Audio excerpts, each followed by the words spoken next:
Happy Monday and welcome to Mindset Monday week 2. Thank you so much for the feedback on the first video. It was so encouraging, and I'm going to continue to come here and serve you and give you this Monday reminder to go out and chase your goals, get better, improve little by little. A little becomes a lot. So today I want to talk about something called confirmation bias and how it completely impacts your results and your ability to achieve your goals and also your happiness around your goals.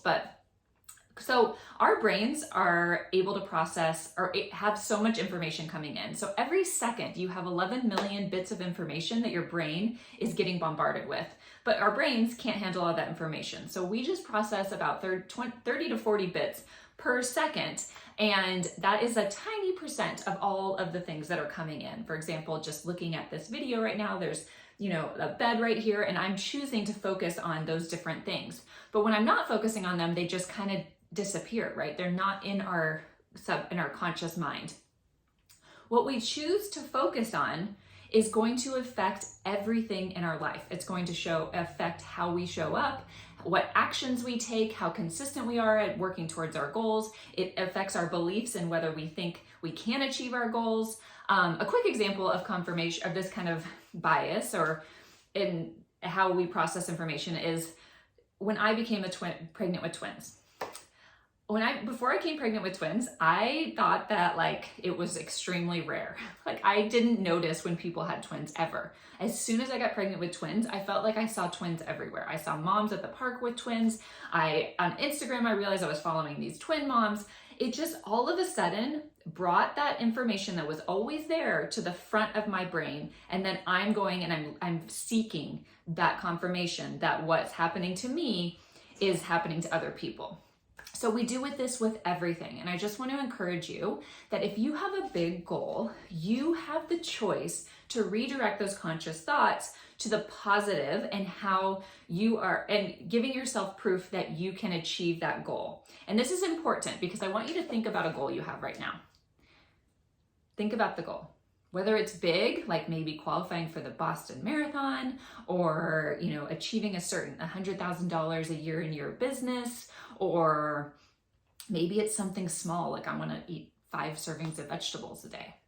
And then I want you to think about all of the thoughts that you're having about that goal, about the possibility of it happening, about how you're going to get there, about what obstacles you're going to overcome, what obstacles you're going to face, your ability to succeed.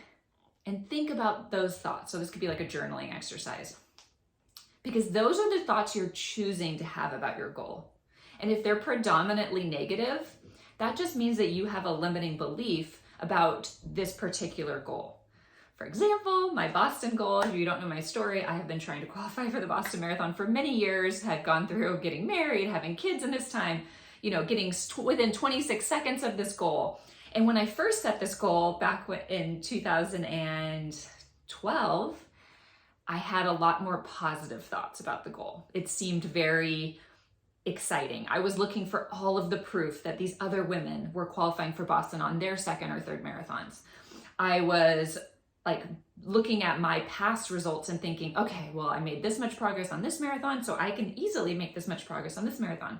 I was very optimistic. And the way that I showed up in my training correlated with those positive thoughts that I had about being able to qualify for Boston. However, as I continued to try and fail, I started getting more and more negative thoughts about my ability to qualify. I started looking at my body type and saying, I'm just not meant to be a runner. I started thinking, well, marathons are just really hard, and they're you just never know what's going to happen on that day.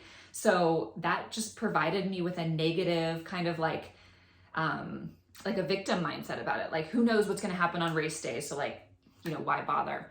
And as I've gotten older now, I'm starting to think well, if I couldn't do it back then, why do I think I can do it back now? Do you see how these thoughts are not serving me at all? Because how do I show up when I am having these kind of negative thoughts about my training? I'm going to train differently. I'm not going to show up. I might skip workouts. I'm not going to suffer through some of those hard long runs with pace work because I'm going to, in the back of my mind, be it doesn't matter anyways. And this is what I want to encourage you with your goal. You have the choice to redirect to that more positive thought. And I'm gonna do a video on that as well, but I've reached my 5-minute limit. I wanna keep these short, so thank you and happy Monday. I would love to hear your goals if you wanna share them with me. And I hope this just provided you with a little bit of food for thought on how you're approaching your goals and maybe how you can shift your thoughts to empower you to take those actions to achieve it. Have a good day.